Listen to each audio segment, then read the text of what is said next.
Hey, hey. So, good evening, everybody. I'm sure you've seen by the title. Tonight, we are going to do some turkey talk. And I invited Justin Wirtz of Sunbury, Pennsylvania to join us. I've met Justin on here 3 years ago, 4 years ago, Justin. It was quite a while. Yeah, and we've had the opportunity to hunt together a few times. Um, so I thought it'd be great. Turkey season coming up and about ready to get started here. Well, youth has already started, so let's be honest, it has already started. Just for the youth season. So Justin's daughter, the last 3 years, has harvested a turkey, and Justin is an avid turkey hunter. So I figured, who better to join us? So Chris is here, and he's backstage, and you'll see him pop in and out. There he is. He's always in and out. He knows what he's doing.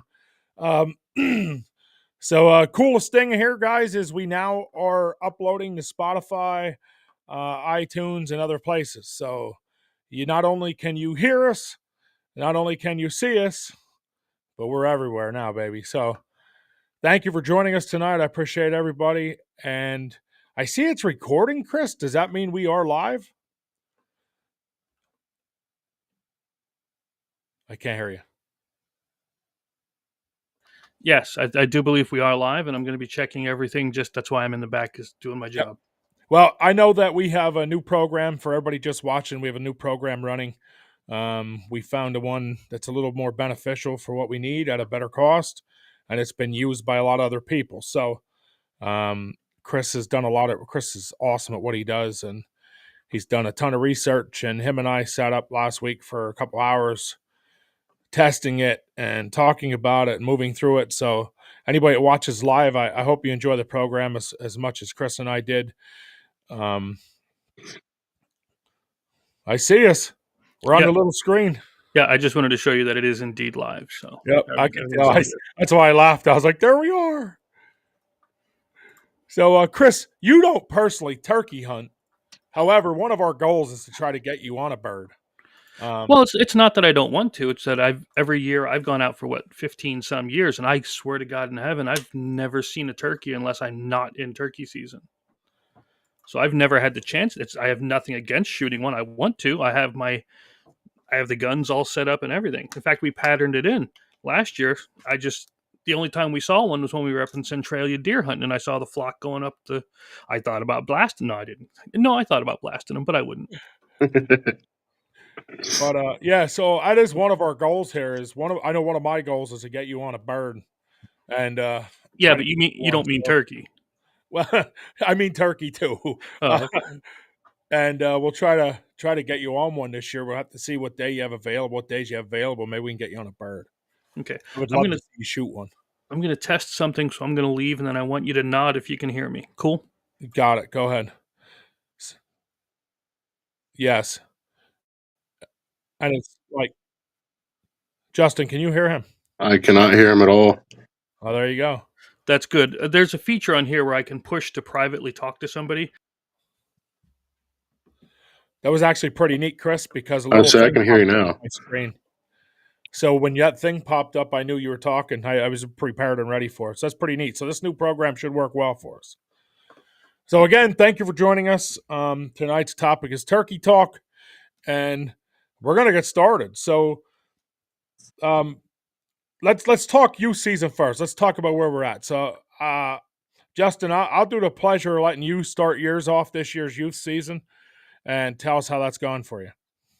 Well, it all started when we went to get our blind out of the woods, the one that you and I sat in last year. We had it down in the woods for deer season, and I didn't have time to go get it because we were busy. So we went down to get it, and it was at the bottom of the hollow there. And that one was pretty well destroyed. So that was a great start of the year. So we brought everything up to the top of the field, just kind of left it out there because we're the only ones that go out there. And told her that we'd go back out before Saturday, obviously, and set another blind up for her. So we went out. We went out Friday. Friday, as soon as I got off work, we went out, set the other one up, which it's only a single blind, plenty of room for her and I. Had the decoys out there, the chairs, the bog death grip that she shoots out of, a heater just in case it was cold, everything just to make sure she was comfortable and, the just in cases. So I asked her if she wanted to go out and roost them, just something that we always did. And she said no, that she wanted to be surprised. She didn't want to know it was there. I said, well, that's no problem, save a little bit of time on our end. We can go do something, the night before. So we went out to dinner, and as soon as we got home, you know, she looked forward to it so much that she didn't hesitate. She knew she had to get ready for bed, right to bed, and she said, "What time should I set my alarm for?" And I told her 4 o'clock. So, she was. I don't want to say she was a bear to get up, but like it wasn't like last year where she was up out of bed, because I don't want to say the excitement's gone, but like she has that turkey on the wall that she shot last year for her first long beard, because the first one she shot was a Jake. And as soon as I told her, hey, let's go, we got to get in there before they wake up, she was up out of bed. I went over, I got ready, and she came walking over, full camo, ready to go. We went downstairs. I asked her if she wanted to take anything, to snack on or whatnot. And she just looked at me and said, "I don't think we're going to be out there long enough to snack." And I'm thinking, yeah, you're right. You're probably right. It's going to rain. That's my thoughts. It's going to rain. I don't want to be out there, and I don't want her to get sick. But we ended up stopping down at Turkey Hill, getting, I think she got a candy bar and a water. And then we went to Dunkin', got her a donut for, something in her belly. And I got a coffee. So we go driving out, and we get out there. I get her gun, and obviously I have to carry it by law. So I think she carried the waters because she wanted to carry something. She wanted to I help. don't want to interrupt, but you're probably not the guy to carry the gun. No, not after you're a little I've seen what walk in happens when with you me. carry guns. But we go walking out, and like I told you before, everything was set up just like it was when you and I went through, and I just started laughing. And she asked what was so funny, and I said, "This is where I fell when we went predator hunting." And she knows, how I feel about my gun that I carry for that, and she was like, basically laughed at me. But we went walking out through the field and went all the way down to the bottom where you and I sat, but we were like probably 30 yards closer to where we walked in. Okay. And I have a camera sitting right beside the blind.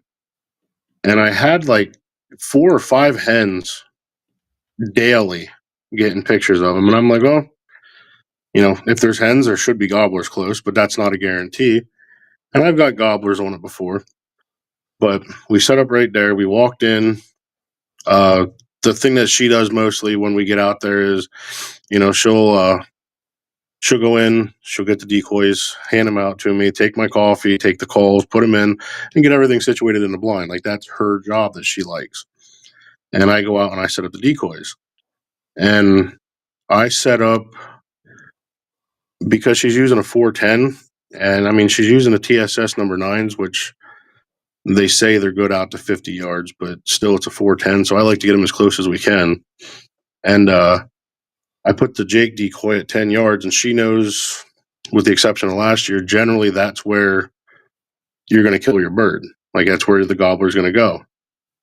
And I put that 10 yards kind of like off to the left a little bit, but still in front of us.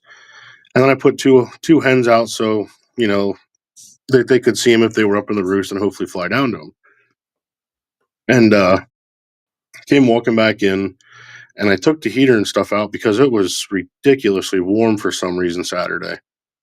And I put that in the decoy bag that I have, so it was hidden, and because obviously turkeys have great eyesight. So I set that behind a blind, thinking, if they come, they're going to be coming through the field. And when I got in the blind, she sat there and she just kind of stared at me like, she did something wrong. And here, she handed me my coffee; it was empty, and she spilled the whole thing. So that's how that started out. That's a good morning.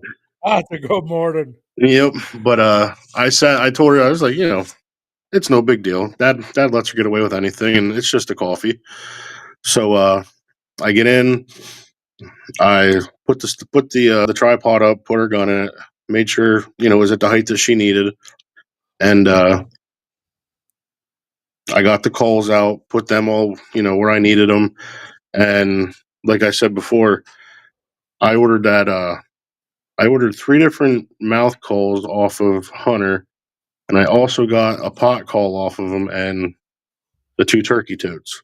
Now that's from Northern Mountain Game Calls. Yep. And I'll tell you, I still had the calls that I had last year, and I was like, no, I'm going to give these a try. And I was overly impressed with them. When you needed the sound, the volume, you had it. When you had to be quiet, and barely call, it was there.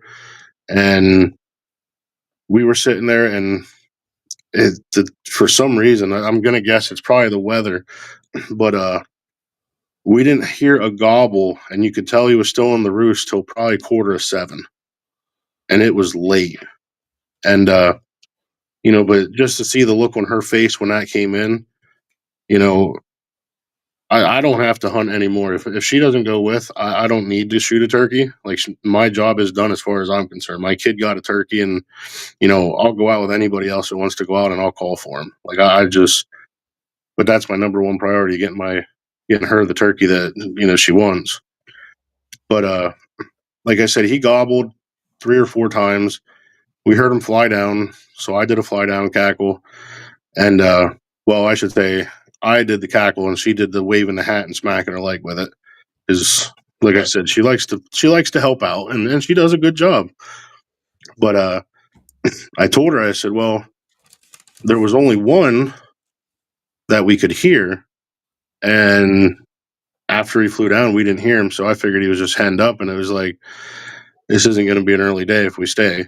And then obviously it started downpouring, which in my thoughts are a good thing because they normally come out to the fields. And I was sitting there, didn't hear a gobble till, well, actually, I didn't even hear it. She heard it, and it was probably almost 8 o'clock, and it was far away. And I told her, I was like, I don't even know if it's worth trying to call that one. Like, are they going to hear us with this rain? And she said, well, you got to try. You got to try. I said, all right. So, like I said, with the call that we got from Hunter, I started calling, and like I said, the volume was there, and it just, like, you could hear it go down through the echo, or up, down through the hollow up to the other end, and he hammered. And I was like, wow, he can hear. And then I waited a couple minutes, and he gobbled again. So I called back to him, and he triple gobbled. And I looked right at her, and I'm like, okay, this is where we stop. Like, he knows we're here. He knows where we're at. And I probably waited 15 minutes. And like anybody else, we're in a blind. So I was playing on my phone. She said, she had to stretch because she said her legs hurt. So she stood up and stretched. And when she did, I had the little back flap open in the blind. And she said, Daddy, there's a turkey behind us. Now, she's 9. So she's always, pulling jokes on us, this, that, and the other thing, and just joking around. And I just looked at her, and I'm like, you're full of it. And she said, no, really, there is. I said, oh. So I looked back, and, there he stood. And I'm like, when I first looked, she asked if she could shoot it. And I said, it's a Jake, honey. Like, we want to let them grow, like you said last year. And she said, oh, okay. Well, he came walking, I bet she was 5 yards from the side of the blind. And she just sat there, and obviously we have one of those tide weeds that we can see through. And she sat there watching, and as soon as he seen that Jake, his head got red. And he went, basically running out. And when he strutted out and he had that full fan, I just looked at her, and I'm like, why did I think he was a Jake?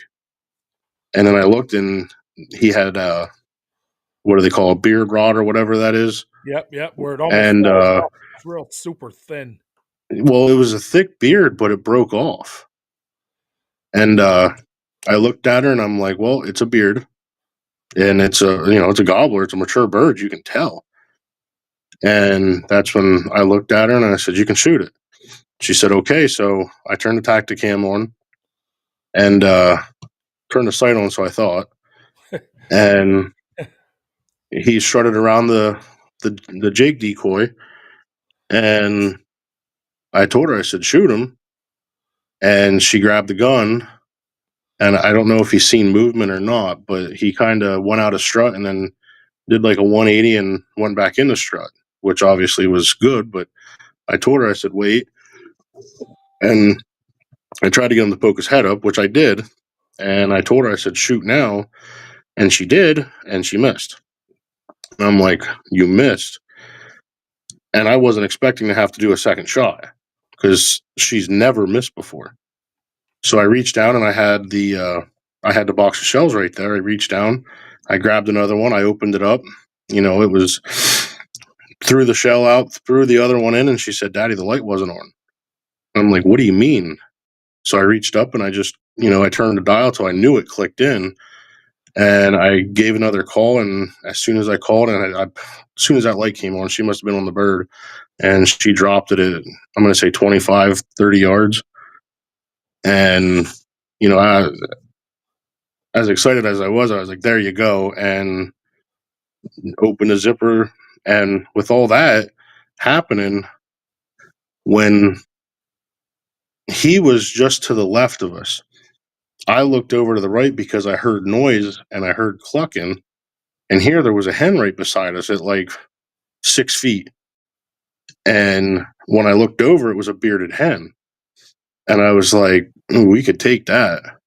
And of course, the more and more I thought of it, it was like, no, we're not going to do that because, the turkey population is clearly rising, but that's why, because people are letting them go.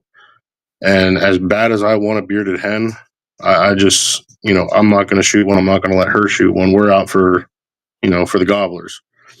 And as soon as she got that, we went up and did what you normally do, make sure it's gone. And I looked at her and I was like, you want pictures? And she just had the biggest smile and, took a couple pictures. And then she's like, I need my gun. I need my gun. And I'm like, okay, let's go get it. So we went and got it. And she, fanned the bird all out, put the wings out and laid the gun across it and says, is that how you want it? And she's like, yep. So basically what it's coming down to with her is, it's her hunt and you just want to give her everything that she wants for this specific hunt. And clearly she got it. Like she So got Justin, not you off. Chris has a video. I just sent him of this. So anybody watching, right, Justin, you can walk us through this video. Now, if you're listening on an Apple or Spotify, I apologize when we show a video. Sometimes you can't have the sound. okay. I'm having trouble seeing it because it's real small. There she missed. And I think you edited the part out where she said about the sight because it was a longer video. But here I'm basically reaching down, getting the other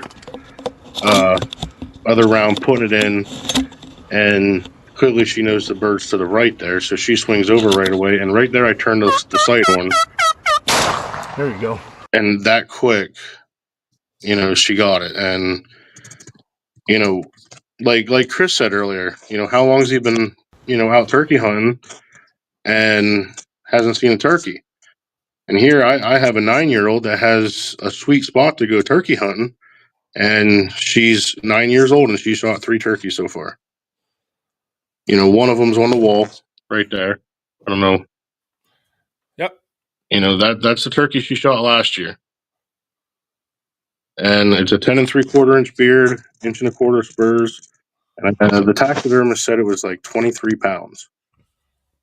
So, people hunt their whole life trying to kill these birds, and they don't understand how hard it really is.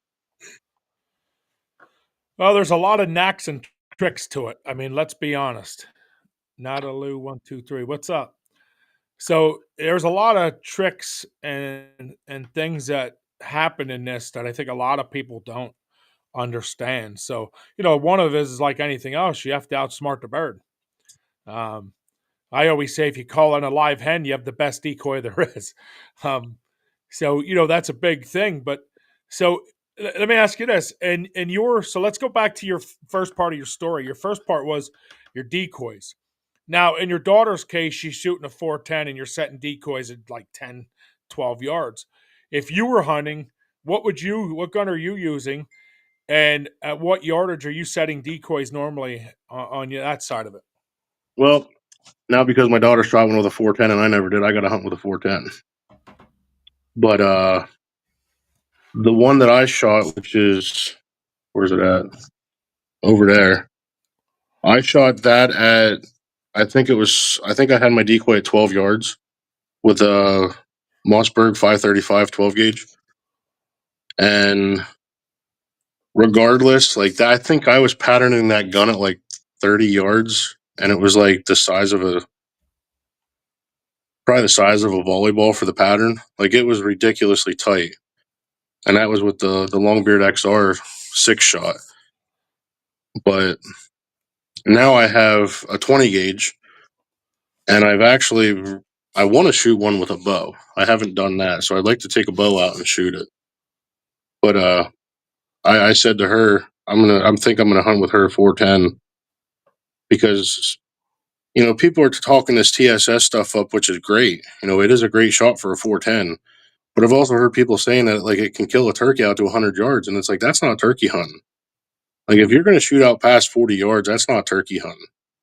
Like I like calling them in, getting them close. But I try to keep my decoys, between 10 and 15 yards for my Jake, and the other ones, I think I had the one hen for her was like 15 yards, and then the other one was, I don't know, I think I had that at like 25 yards. Like it was way out there.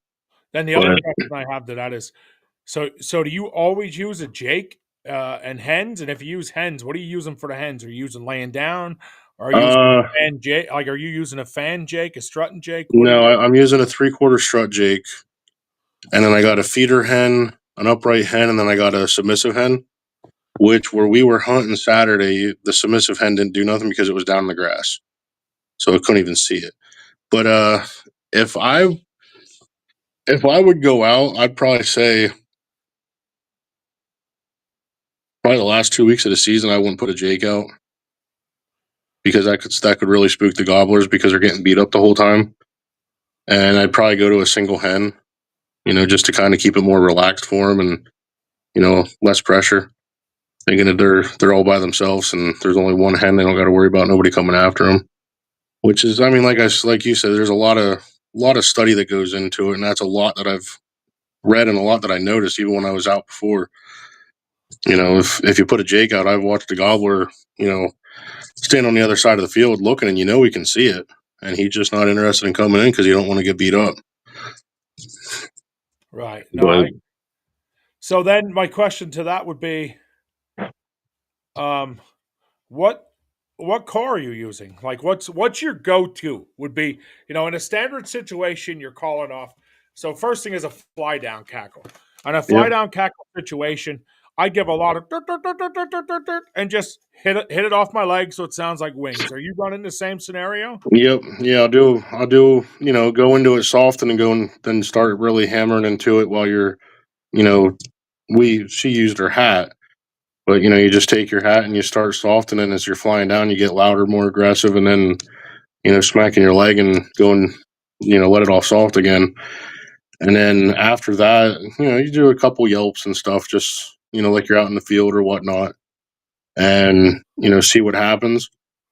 And if they start gobbling and they're on the ground and they're coming to you, you can go into some cuts. But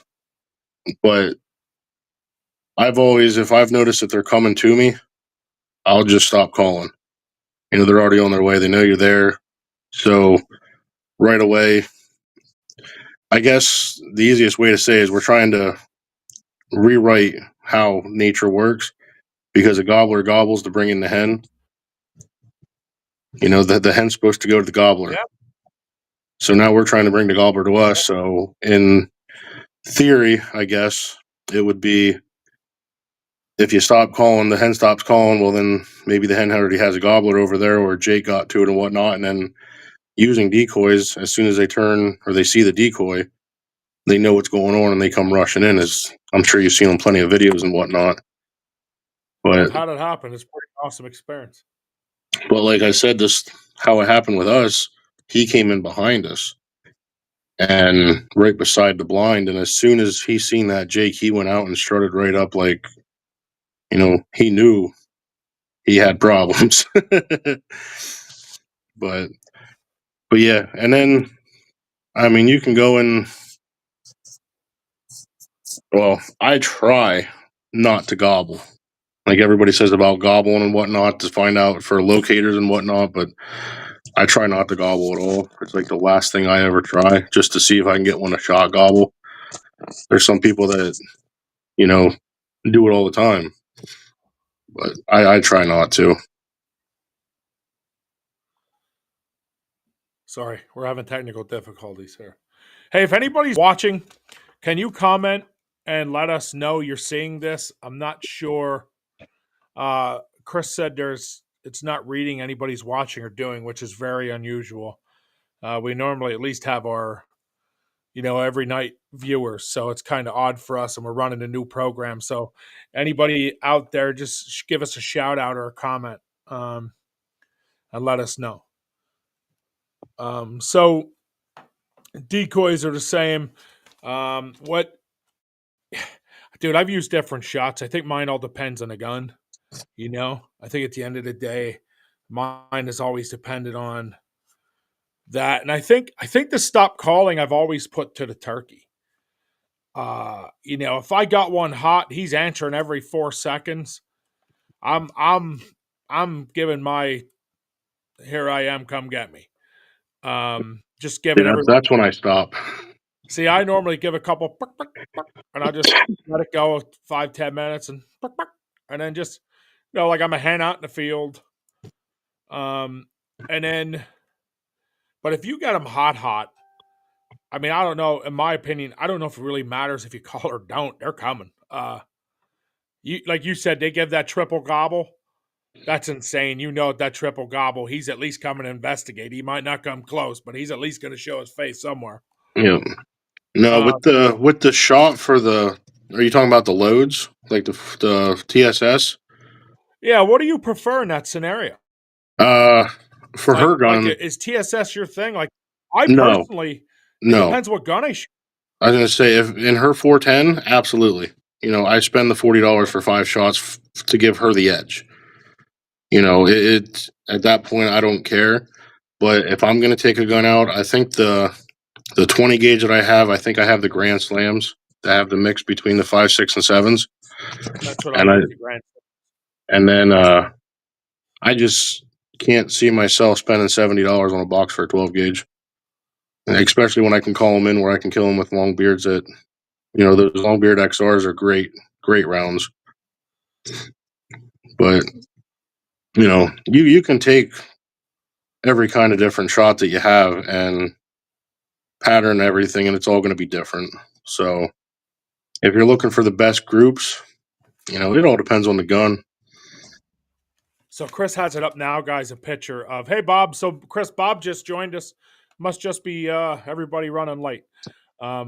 So Chris has a photo up now for the guys watching live. That is exactly what I use, Chris. The So Remington do I. turkeys. That's Yep. what I use. That's what I shot my first turkey with. Yep, that's what I use. And I will tell you, so I'll tell both of you that there is guns I have that shoot that very weird. Mm-hmm.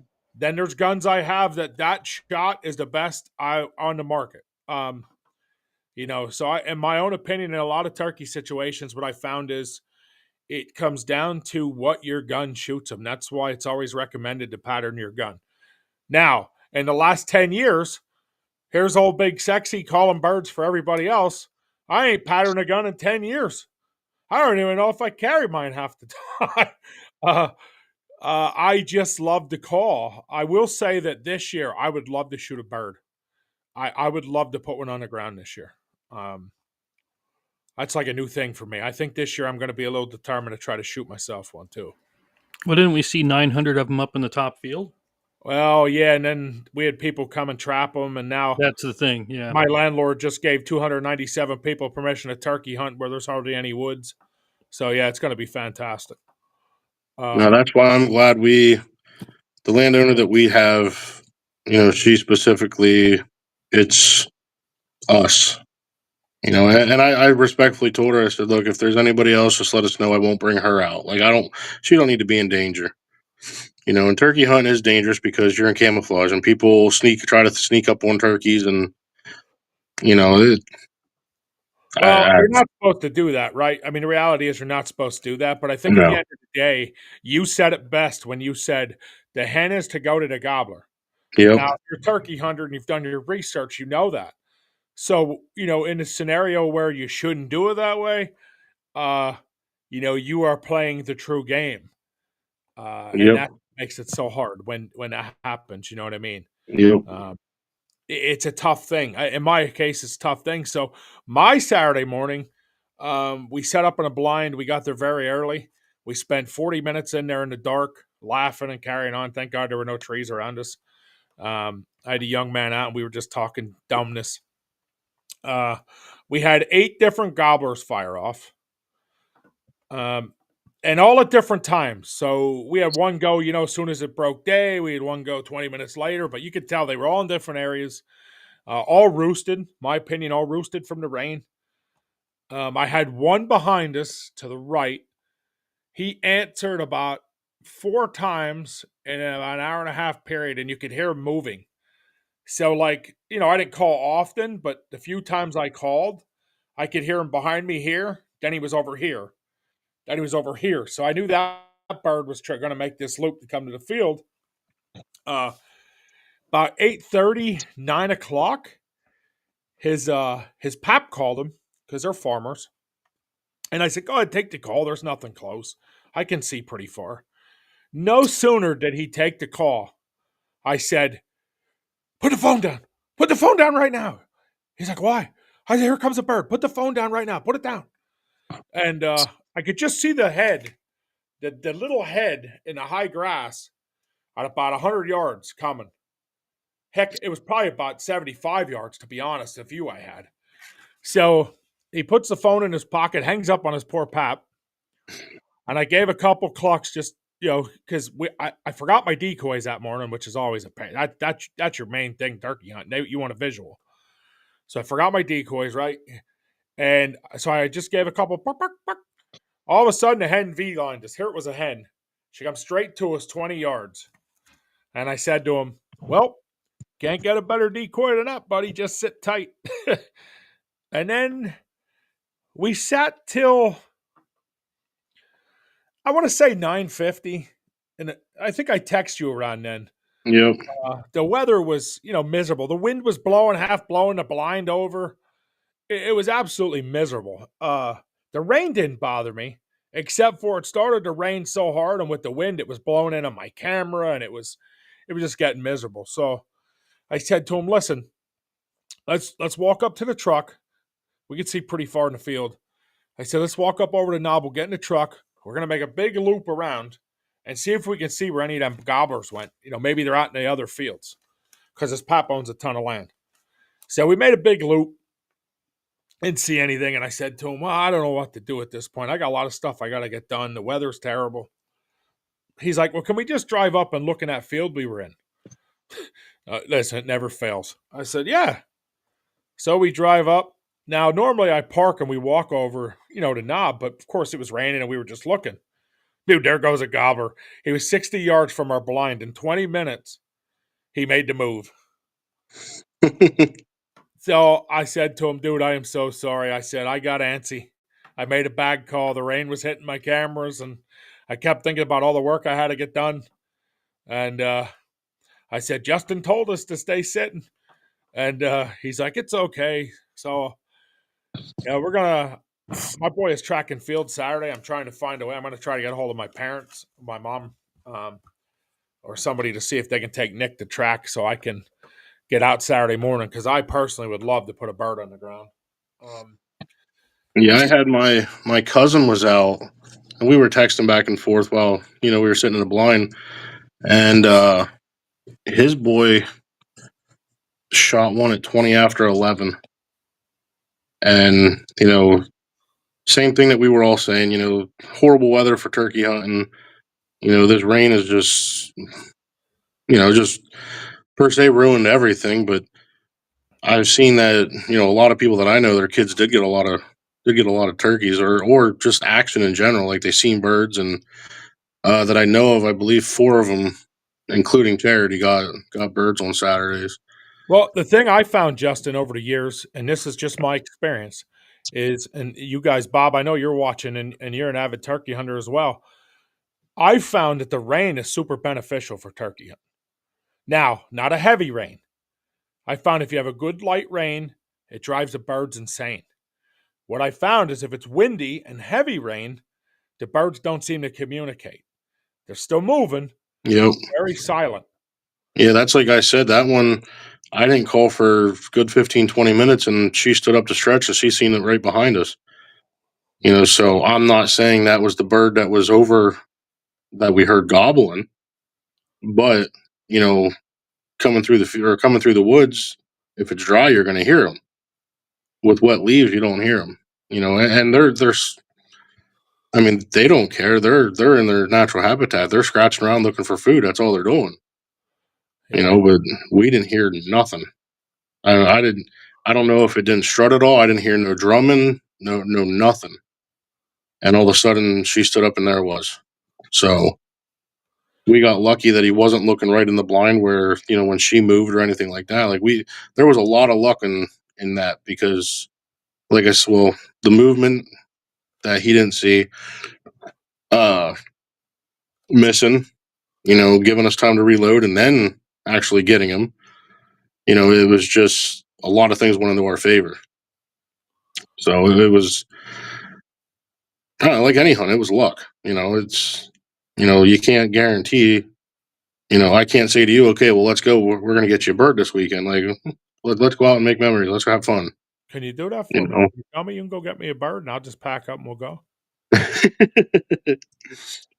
So, hey, real quick, Bob Chase, and I know Bob Chase here on a personal level. Bob is a great dude. He's also a hunter, and watches the show very frequent. He's one of our avid viewers. Now, Bob, I took my glasses off, so bear with me here. But I believe it says, I can honestly say I don't have issues with guys sneaking up on me on public land.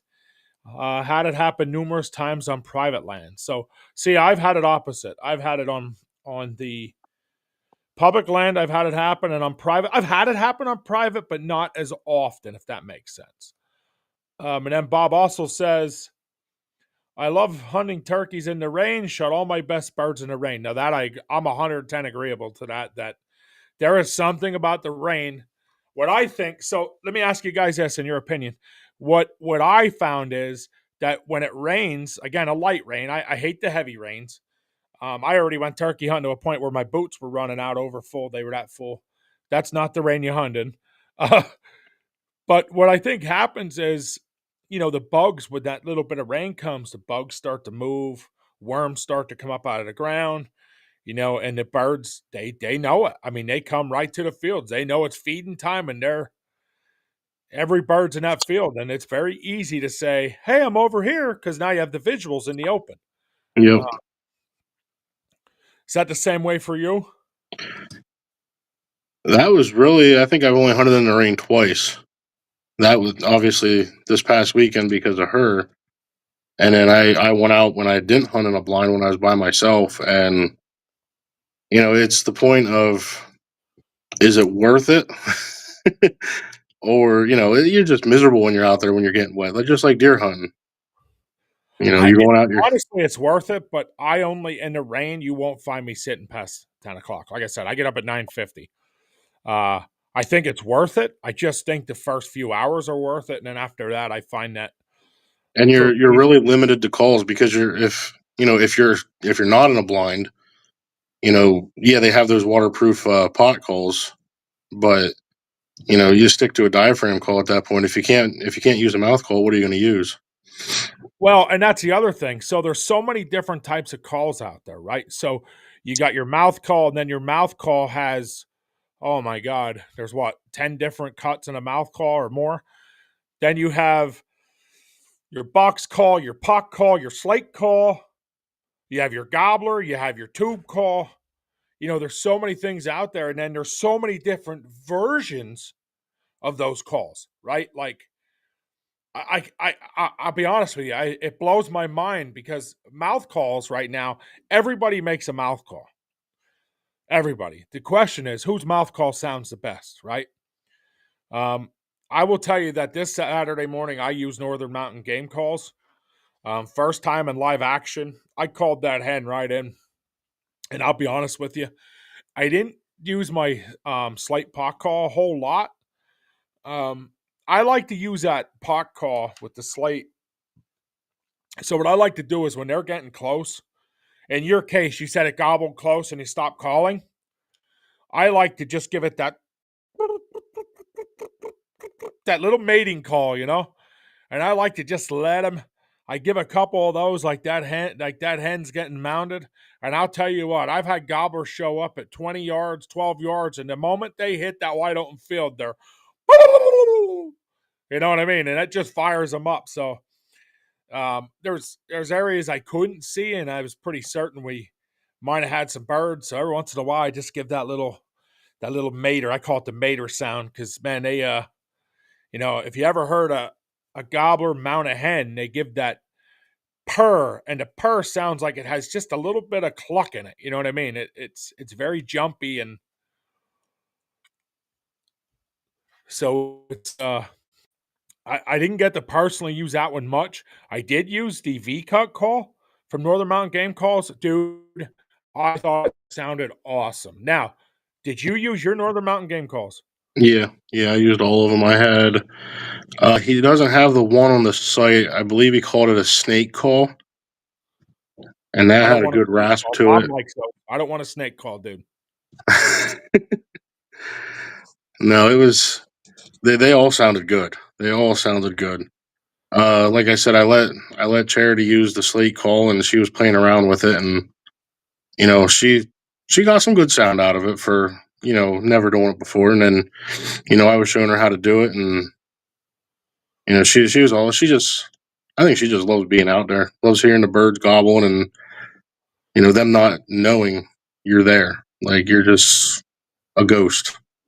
Dude, I got to tell you, and you may disagree, but when you're spring gobbler hunting, it's like having a buck at 10 yards. I mean, the problem is that gobbler can be 150 when your heart starts to race and you start to get the adrenaline. You know what I mean? Like you give that one call, and that gobbler just gives that. You're like, oh, Yep. my feet are twitching, my Well, arms are moving. I just can't wait till he shows up. the thing I like about it is I know if they're there or not. So it's well, and again, my biggest flaw in any hunting I've ever done is patience. If I get bored, I'm done. I'm like Well, an that's I ADHD told kid, man. her. I said to her it was 7:30 in the morning, and it was just pouring. I said, if this rain stops, I said let's just go. And she said, no, they're going to be here. They know we're here. Stay. I said, okay, we'll stay. And thank God for cell phones anymore because I was playing whatever where you match all the diamonds and stuff up, and kept me occupied. And she was playing her game, and that's she was right. He showed up, and just knowing that she enjoys being out there gives me the patience to sit out there and enjoy the time with her. Oh, and I mean, let's face facts. At the end of the day, when you hunt with your daughter, your buddy, your dad, your grandpa, however you want to look at it, at the end of the day, I will always say the harvest is not as important as the time. No, I don't care if we walk out with anything. My dad right now is very sick. He goes in for surgery again on Thursday, and I will tell you that any moment I've spent with my dad in the woods over the years has meant more to me than any buck on the wall, any turkey tail hanging, any fan I've carried or seen. Yeah, Uh, and I even said I said to my wife about going with, and I even got to the point it was like I don't even care if we carry a weapon. Like, we can just go out, sit in a tree stand, and take pictures, of whatever walks by. It's not about killing; it's about enjoying time together. And if you end up harvesting one, that's great. That's exciting. But it's also exciting, if you're up in a tree stand and you watch a deer, or even at that point, you watch turkeys or whatever walk below you. Where you were just standing. That's where it's enjoyable. Just they don't know you're there, and you get to be closer to you know an animal that's never been touched by a human before. And that's what I said to Charity when she first started, when she shot her first deer and she went up to it. I said, just remember, I said, nobody ever touched this animal before. You are the first. And she has so much respect for the animals that are out there.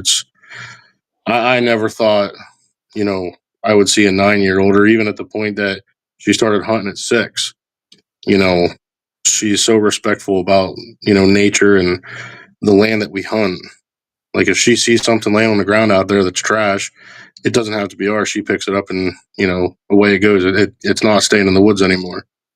And that's just the kind of people that we need to be out there, not the ones that are going out with lunch boxes and letting lunch bags and everything else lay around. Like, it's just, and you see that a lot in the springtime because people wake up early, and so they have little snack packs or whatever, and we'll bury these under the leaves, and next thing you know, they're all over the place. And it's I'm just glad that I can teach her how to be respectful to the property owner, and you know hopefully never lose permission to hunt the property. So I just thought of this. You said about picking things up. Do you remember? I think it was last year you and I hooked up to go turkey hunting. The last week, I think it was the last Saturday we went. And you remember we were walking into high grass, and I was like, "Dude, don't move! There's something right in front of me." And it freaked me out. Do you remember that? I thought it was a big snake or something. Yep. And it was that fawn. And we had that little fawn that was just dropped in front of us. She was still wet yet. You remember? Yep. Dude, that was awesome. There's so many moments I could tell you. Like that day, we didn't harvest anything, but we seen 15 turkeys total that morning. No, we've seen a lot of turkeys. We've seen a lot of turkeys that morning. And then on top of it, we experienced that fawn. Now, I haven't seen any fawns drop yet, but that's coming. They're going to start dropping any day now. Within the next 2 weeks, they're going to be Bob, haha, what a snake. Bob, I didn't know, Bob. All I could tell you is I felt it touch my foot, and I didn't know how extreme it was touching my foot in that high grass. That high grass we walked in was up to our nose? No, it was high. It was high. If we didn't walk past a dozen snakes, I'd be surprised. I'm pretty sure there was a lot of snakes there. Is it still that high right now? No, it's not. It's not high at all. Charity didn't disappear. So, I mean, it was bad when you and I walked through, and it was hot. There's no way we didn't see snakes. There's no way. But it's incredible. I mean, the opportunities and the things you see out there, sometimes just being there. So, you guys have never tried to turkey hunt. I know we reached our time limit, but you guys have never tried to turkey hunt or never gave it a try. Get with someone who has and just experience it. Because you sit in the fall and once in a while you hear a bird gobble, but it's not the same. I mean, it's awesome, but it's not the same. When you're hunting for that bird and you're trying to find that bird and manipulate that bird to believe you're real to come in, dude, it is an incredible, incredible thing to hear one give that. And you just, I don't know how to explain it except for the hair in the back of my neck stands up. It's like hearing a coyote in the middle of the night in the pitch black. Yes. It's absolutely insane. But I know the area that we hunt, we're close enough to town. We're like 3 miles out of town. But if a train goes by through town and they're blowing the horn, they gobble. Fire trucks go by, they gobble. We have what is it, 7:30 in the morning, I think, the old I don't know, it's like an air horn type thing for the fire department. If that goes off, it sounds like a dead cow. They'll gobble. Somebody drives up the road, beeps the horn. It's just that they gobble at the stupidest stuff. Oh yeah, car door, squeak of a car door, but you can give a call and they won't even answer. Yep. Did you see Bob's comment? No, I didn't. I always say I love hunting spring gobbler because it's a lot warmer and they're easier to drag.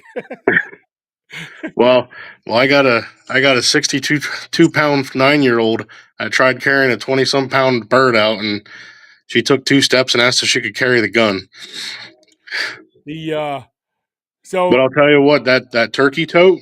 yeah, I was going to ask you. So did she like that? I seen it was bright She, pink. yep, she liked that. It made it so much easier. I mean, it was like I've wanted to get one before, and I'm like, nah.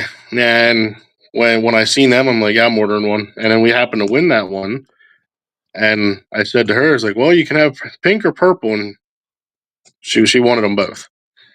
So, but I mean, just as for carrying the bird out, uh, the gun, and what else do we have? Couple bottles of water. It was so much easier to throw it over your shoulder, and you still have both your hands. That's where it was nice. And like last year when we walked out, we didn't have one, so we had to hold onto the bird, over your back, and the damn spurs kept on digging into either your finger or your shoulder or whatever. And it was just around its neck, around its legs, and away you go, and it made it nice. So the thing that I did notice about him, and it has nothing to do with his product. I don't know if like around the legs it was easy to get the knot out, like how it slides back and forth. Yeah. Around the head, it was a pain in the butt.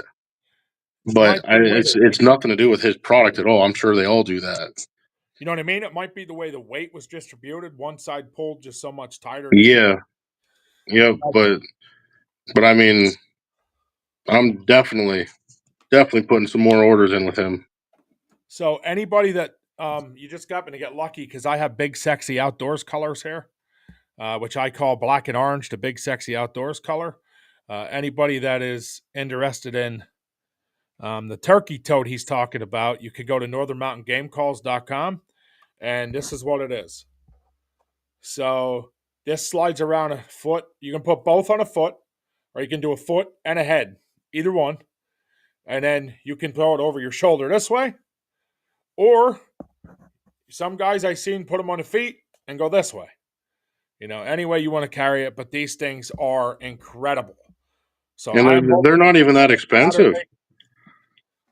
I'm going to try to get somebody to call for me, I think. I'm going to stop calling and let somebody else be in charge for 1 year. I was going to say, when I seen the prices that he had, I mean, you go to any sporting goods, you're spending, what, $9-10 on a mouth call. You can get on his site, they're $5. $5 for a mouth call that I think they sound better than, the ones that you can buy at the store that are, mass produced. And I would assume just giving him my money and saying, I know I got quality. That is how I look at it now. I would say not because he's part of us now. He has now been voted, and he is now a member of Big Sexy Outdoors.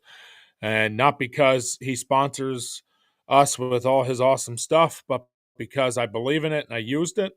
I will tell you that not only is his prices better than buying a Primos call at Walmart and cheaper, but you also get 20% off if you use code BSO20 on his store. So on top of it all, just because he's a BSO member, he has opened BSO20 to everybody out there to knock 20% off. So if you want some incredible products, that's the guy. And we're not in here tonight to promote the product, but we are here. We're talking turkey, and he has some incredible turkey products out there. And now you hear from Justin Wirtz, who is not a Big Sexy Outdoors member. He is an avid turkey hunter, and his 9-year-old daughter has been slaying birds the last 3 years. And you hear that he absolutely loves the product. So I'm glad he brought that up. I think that's incredible. I was going to say, I have, would, if they didn't work, I'd tell you. If they sounded like crap, I'd tell you, because it's just, but he's not putting out a bad product. He's putting out a very good product at a great price, and he's local. I'm sure if something went wrong, like if just say the slate cracked or whatever, I'm sure he'd do whatever he had to do to make you happy with it. Yeah, he's a good dude. I'll tell you what, he's grown on us. Yep. And what, he's 17? He just turned 18. Yep. Yeah, Yep. Yeah, Charity actually, she said that she wanted to say thank you on here, but like I said, she's still catching up on her sleep from Saturday. That's not a problem at all. Guys, we have hit our time limit. Justin, I want to say thank you for joining us tonight, telling us a little bit about your story, how you hunt, what you do in the turkey season. What I will say is Thursdays, 6 p.m., we do live giveaways. Sometimes they're sponsored, sometimes they're our products, sometimes our products donated, sometimes, it just all depends, man. So this Thursday, we have had some corn flies that we started selling and making. And I'm going to tell you guys that I sent an SOS out to the boys that we needed some corn flies to give away. So I'm hoping they bring some corn flies to give away. We have had a request for a Big Sexy Outdoors hat. So we are going to take a look at trying to give away a Big Sexy Outdoors hat on Thursday. So who knows? I know we still have in possession a gun hunting game donated by Laughing Rogue. So there's a lot of stuff sitting here yet to be out there. I also want to say before we go tonight, and Justin, you're going to want to listen to this, Big Sexy Outdoors, it's going to be hosting an event. I don't have a date set yet. We're hoping for the first week of June. We are going to put a fly fishing event for kids together. So what we want to do is we want to Skip and Mike are going to set up with a bunch of different things and teach children how to fly fish. So they're going to show them how to tie flies on one segment and on the other segment. So we'll have like a little schedule rotating. And then they're going to teach kids how to use a fly rod. Now we did also, let me add to this, that for that event, we also just had a brand new Orvis rod reel combo. Comes with your tippet, everything. I mean, this is a ready to go kit for a kid. It's a $200 or more value, donated to us by Chris Herb and his wife, and said, please make sure a child wins this. So we're going to have a meeting this week. We are going to do what we can. So any kid that will attend that event will have an opportunity to win it. Only one kid, of course, will win. But it's going to be neat. So we're going to decide this week, are we going to have maybe a casting competition? Are we going to just put names in a hat? We're still sitting on that and trying to figure it out. But I want to make everybody aware this event is going to take place so they can start prepping and keeping their eyes open on Big Sexy Outdoors Facebook page. You could do a turkey shoot. So turkey shoot would be another event, but I like that event. We're working on a Big Sexy Outdoors clay shoot, but we're going to try to just get friends and family to that. And that one will be just for fun and maybe some little challenges. We can do a YouTube, shoot some YouTube videos. And well, you should try doing is shooting it with a sight. Shoot blue rock with a sight. Yeah, there's a couple good ideas there. So we're going to call quits. Again, Justin, thank you for watching. God bless. Do not forget to like, subscribe, and follow Facebook, TikTok, and YouTube. And thank you, guys. God bless, and have a great night. Thanks. And we are out of here.